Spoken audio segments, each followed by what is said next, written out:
Et euh, les interprètes estiment qu'il y avait probablement une certaine forme de construction permanente, peut-être qui avait été ajoutée autour du tabernacle, comme un endroit où Élie pouvait être assis sur son siège, où Samuel, on va le voir dans 2 semaines, où il dormait dans le temple. Donc, il ne dormait pas dans le lieu saint ou le lieu très saint, donc il devait avoir une espèce de construction autour du tabernacle. Et Anne épanche son cœur auprès de Dieu. L'amertume dans l'âme, elle prie l'Éternel, elle pleure abondamment, et elle fait ce vœu absolument incroyable. Elle s'adresse à l'Éternel des armées, le tout-puissant roi de l'univers, souverain de tout pouvoir, et elle prend pour acquis que le cœur brisé d'une femme relativement obscure dans les collines d'Éphraïm importe à Dieu. Et elle a raison. Et la prière que Anne fait, ce n'est pas que son fils soit célèbre ou important, c'est qu'il appartienne à l'Éternel. Et Anne dit, si tu consens à regarder la détresse de ta servante, verset 11, si tu te souviens de moi, si tu n'oublies pas ta servante et lui donnes un fils, je le consacrerai à l'Éternel pour toute la durée de sa vie, et le rasoir ne passera pas sur sa tête. Le rasoir, ça rappelle peut-être Samson, c'était un type, c'est ce qu'on appelle un vœu de naziréa. C'était une façon que les Juifs, à l'époque de l'Ancien Testament, pouvaient faire un vœu d'une durée limitée d'habitude et qu'ils n'allaient manger aucun raisin ou vin, ils allaient toucher à personne de mort et ils n'allaient pas couper leurs cheveux pendant tout ce temps-là, comme une façon de se rapprocher de Dieu, d'être plus consacré ou séparé de l'impureté rituelle pour un temps.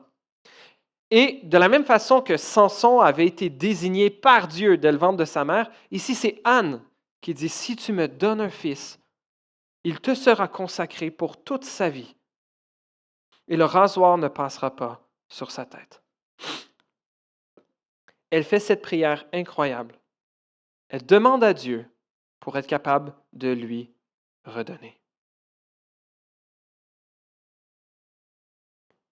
Et alors qu'elle prie, le grand prêtre d'Israël, celui qui aurait dû être le chef spirituel du peuple, celui qui aurait dû agir comme porte-parole, comme berger, un peu pour le peuple d'Israël, on voit qu'il est peut-être en train de perdre ses compétences, et on va le voir particulièrement dans la prochaine section du texte, en train de perdre sa compétence comme leader d'Israël, parce que cette femme qui est en train d'épancher son cœur devant l'Éternel, il pense qu'elle est saoule, en train de murmurer du charabia.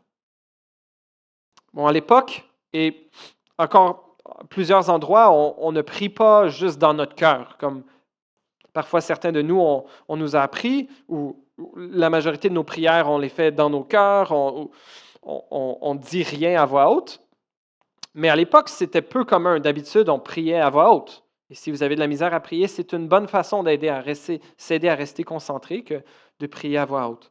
D'où l'importance peut-être d'aller dans notre chambre et pas faire ça dans l'autobus, se mettre à prier à voix haute. Alors, dans l'autobus, absolument, vous pouvez prier, mais peut-être ça vaut la peine de prier dans votre cœur à ce moment-là. Peut-être qu'on va penser que vous êtes sous. Mais Anne fait cette promesse incroyable à l'Éternel. Si tu m'accordes un fils, je vais te le consacrer pour tous ces jours. Voyons qu'est-ce qui se passe. Troisièmement, redonner à Dieu ce que tu as de plus précieux. Verset 19, à partir de la deuxième moitié du verset 19. Elkana eut des relations conjugales avec Anne, sa femme, et l'Éternel se souvint d'elle. Dans le cours de l'année, Anne devint enceinte et elle mit au monde un fils qu'elle appela Samuel, car, dit-elle, je l'ai demandé à l'Éternel. Je fais une petite pause. Tantôt, on a chanté « Tu es Adonai Shama ». Tu entends, tu répondras. Le verbe en hébreu « shama » qui veut dire entendre. Tu es l'Éternel qui entend. Et probablement que le nom Shemuel, le nom de Samuel en hébreu, Shemuel, est une version de l'Éternel entend. L'Éternel exauce. Anne devint donc enceinte et mit au monde un fils qu'elle appela Samuel, car dit-elle, je l'ai demandé à l'Éternel. Son mari Elkana monta ensuite avec toute sa famille offrir à l'Éternel le sacrifice annuel et accomplir son vœu, mais Anne ne monta pas à Silo. Elle dit à son mari, lorsque l'enfant sera sevré, je l'y conduirai afin qu'il soit présenté devant l'Éternel et qu'il reste là pour toujours. Son mari Elkana lui dit, fais ce qui te semblera bon, attends de l'avoir sevré, seulement que l'Éternel accomplisse sa parole. La femme resta donc là et elle allaita son fils jusqu'au moment de son sevrage. Quand elle l'eut sevré, elle le fit monter avec elle à Silo. Elle prit 3 taureaux, 22 litres de farine et une outre de vin. Elle conduisit l'enfant à la maison de l'Éternel à Silo, alors qu'il était encore tout jeune. Ils égorgèrent les taureaux et conduisirent l'enfant à Élie. Anne dit, « Mon Seigneur, pardon, aussi vrai que mon âme vit, que ton âme vit, mon Seigneur, c'est moi qui me tenais ici, près de toi pour prier l'Éternel. C'était pour cet enfant que je priais. Et l'Éternel a exaucé la prière que je lui adressais. Aussi, je veux le prêter à l'Éternel. Il sera toute sa vie prêté à l'Éternel. Et ils se prosternèrent là, devant l'Éternel. »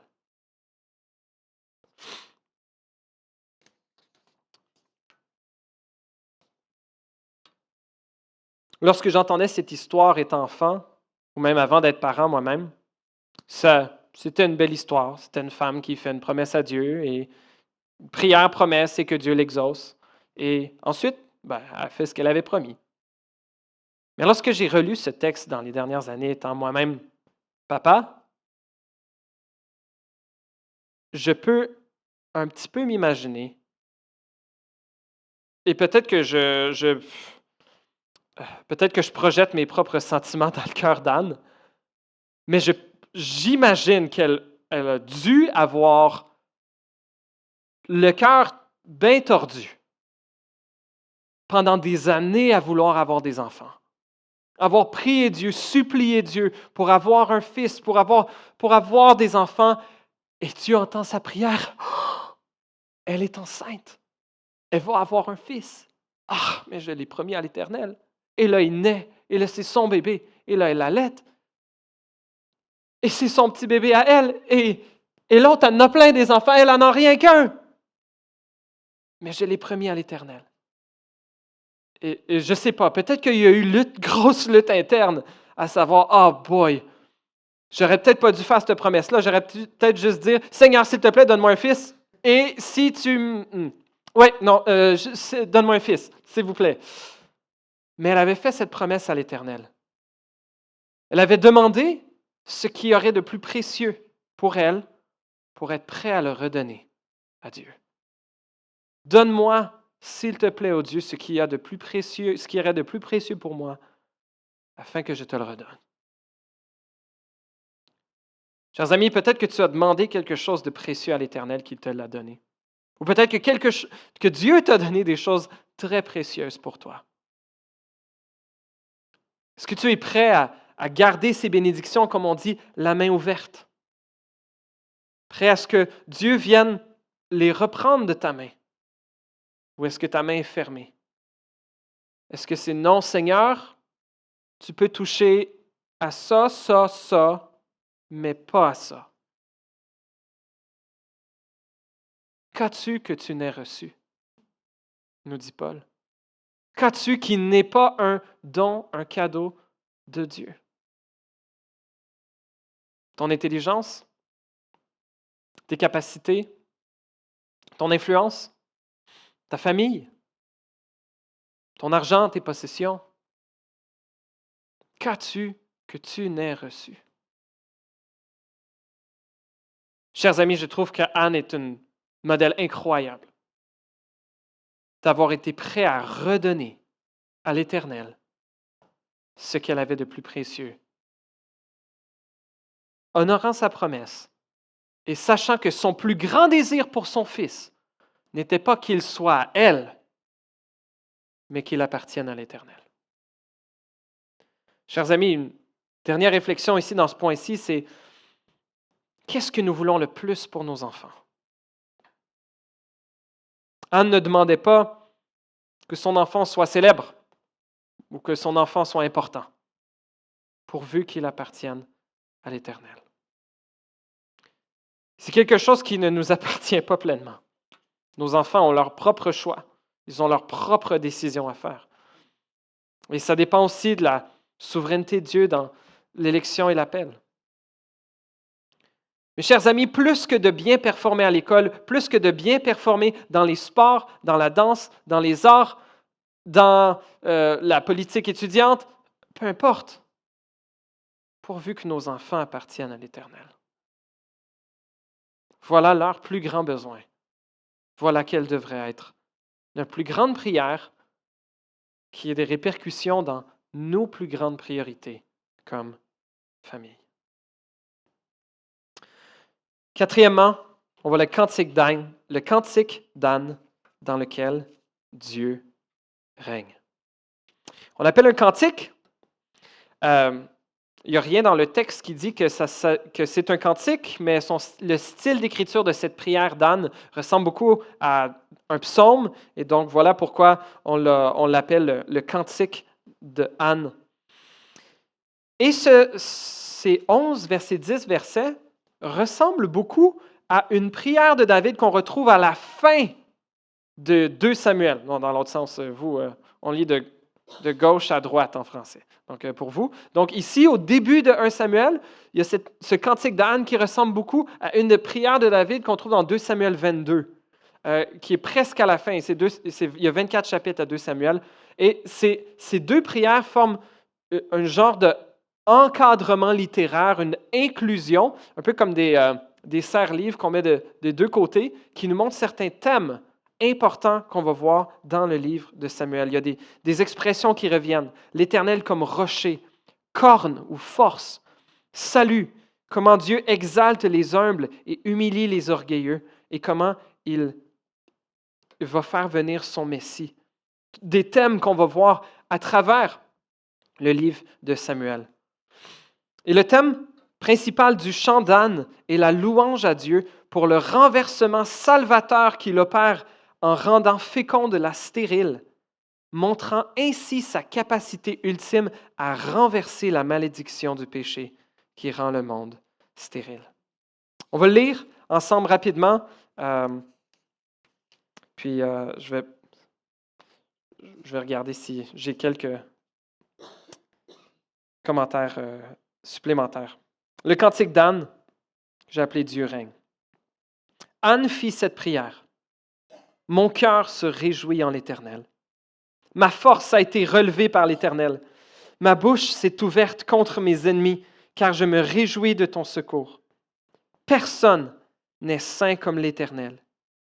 Il n'y a pas d'autre Dieu que toi. Il n'y a pas de rocher pareil à notre Dieu. Ne prononcez plus de paroles hautaines. Que l'arrogance ne sorte plus de votre bouche, car l'Éternel est un Dieu qui sait tout et qui pèse la valeur de toutes les actions. L'arc des puissants est brisé, et les faibles ont la force pour ceinture. Ceux qui étaient rassasiés se louent pour du pain, et ceux qui étaient affamés se reposent. Même la stérile accouche 7 fois, et celle qui avait beaucoup d'enfants devient flétrie. L'Éternel fait mourir et il fait vivre. Il fait descendre au séjour des morts et il en fait remonter. L'Éternel appauvrit et il enrichit. Il abaisse et il élève. De la poussière, il retire le pauvre. Du fumier, il relève le faible pour les faire asseoir avec les grands. Et il leur donne en possession un trône de gloire. Oui, c'est à l'Éternel qu'appartiennent les fondements de la terre, et c'est sur eux qu'il a établi le monde. Il gardera les pas de ses bien-aimés, tandis que les méchants seront réduits au silence dans les ténèbres. En effet, l'homme ne triomphera pas par la force. Les ennemis de l'Éternel trembleront. Du haut du ciel, il fera gronder son tonnerre contre eux. L'Éternel jugera les extrémités de la terre. Il donnera la puissance à son roi et il relèvera la force de celui qu'il a désigné par onction ou son Messie. Elkana repartit chez lui à Rama, et l'enfant resta au service de l'Éternel devant le prêtre Élie. Je vais écourter un peu les commentaires que je voulais faire sur ce texte. Je vais sauter au verset 9 et 10. Anne, elle parle du salut qu'elle a elle-même vécu, un genre de micro-salut, un secours de l'Éternel dans sa honte, dans sa détresse, dans son angoisse, et Dieu a exaucé sa prière. Et dans les versets 1 à 3, elle parle plus d'elle. Au verset 4 à 8, elle parle de comment Dieu, en général, c'est sa façon d'opérer, son modus operandi. Il relève ceux qui sont tombés et il jette à terre ceux qui sont élevés. C'est exactement le genre de choses qui va se produire avec Saül et avec David dans les chapitres qui vont venir dans les prochains mois. Mais on voit comment Dieu, Anne, s'attend à Dieu pour de ce micro-salut qu'elle a elle-même vécu. Elle voit comment il annonce ou il projette vers un grand salut de Dieu au verset 9, que Dieu va garder le pas de ses bien-aimés, qui va réduire les méchants au silence dans les ténèbres. Au verset 10, qu'il va faire gronder son tonnerre contre ses ennemis, il va juger les extrémités de la terre, qu'il va donner la puissance à son roi et relever la force de son Messie, ou celui qu'il a oint, celui qu'il a désigné par onction. Et c'est peut-être un peu curieux que Anne parle ici du roi que Dieu va établir, et parce que le premier roi d'Israël, ça va prendre plusieurs décennies avant qu'il arrive. Et à cause de ça, on dirait un genre d'anachronisme. Plusieurs interprètes se disent ah non, ben ça peut pas. Anne ne peut pas avoir vraiment dit ça. Particulièrement ceux qui croient pas que Dieu peut faire des miracles ou que Dieu existe. Alors, ils vont voir que Dieu pourrait annoncer d'avance des vraies prophéties qui se réalisent. Mais c'est pas impossible. Dieu avait parlé à Abraham que des rois allaient sortir de lui. Genèse 17. Dans Deutéronome 16, je crois, Dieu donnait 17. Il donnait les instructions pour la royauté. Et on voyait avec le chaos de la période des juges que peut-être que le peuple d'Israël commençait à se dire « Ouf, ça nous prendrait un roi ». On va voir un Samuel 8, comment le peuple dit « Oui, oui, on veut un roi pour surtout des mauvaises raisons, mais que Dieu va s'en servir ». Donc c'est très possible, c'est plausible que Anne ait pu effectivement, alors qu'elle se projette vers l'avenir où Dieu va juger les extrémités de la terre, qu'elle s'attend à ce que Dieu va donner la puissance à son roi et relève la force de son Messie. À chaque fois que Dieu nous relève d'une épreuve ou d'une détresse, c'est un exemple du royaume de Dieu à venir. Un petit salut qui pointe vers le grand salut qui sera bientôt l'héritage de tous les enfants de Dieu. Dieu a entendu la détresse de Anne et y a répondu. Encore aujourd'hui, Dieu voit notre détresse et il répondra. La honte de Anne a été changée en gloire et en honneur. Son désespoir changé en espoir. Et alors que Anne anticipe dans son cantique la venue d'un roi par qui Dieu va juger les extrémités de la terre, en fait, sans le savoir, elle entrevoyait le descendant du roi David. Dieu lui-même fait chair, venu dans la personne de Jésus. Celui qui est venu lui-même payer le prix de ce que cette délivrance de notre honte allait coûter. Un fils qui allait non seulement instruire et diriger le peuple de Dieu comme Samuel, selon les voies de Dieu, mais qui allait aussi donner sa vie pour racheter le peuple de Dieu de ses péchés, pour le libérer de sa honte et lui accorder espoir et gloire éternelle. Oui, dans le Cantique d'Anne, dans toute la Bible, on peut voir que la Bible nous parle de Jésus et nous annonce que nous avons besoin, ce dont nous avons besoin, du grand libérateur que Jésus nous a envoyé, ce descendant de David, Jésus-Christ, Dieu fait homme, venu pour nous racheter et qui reviendra bientôt pour juger les extrémités de la terre. Verset 10.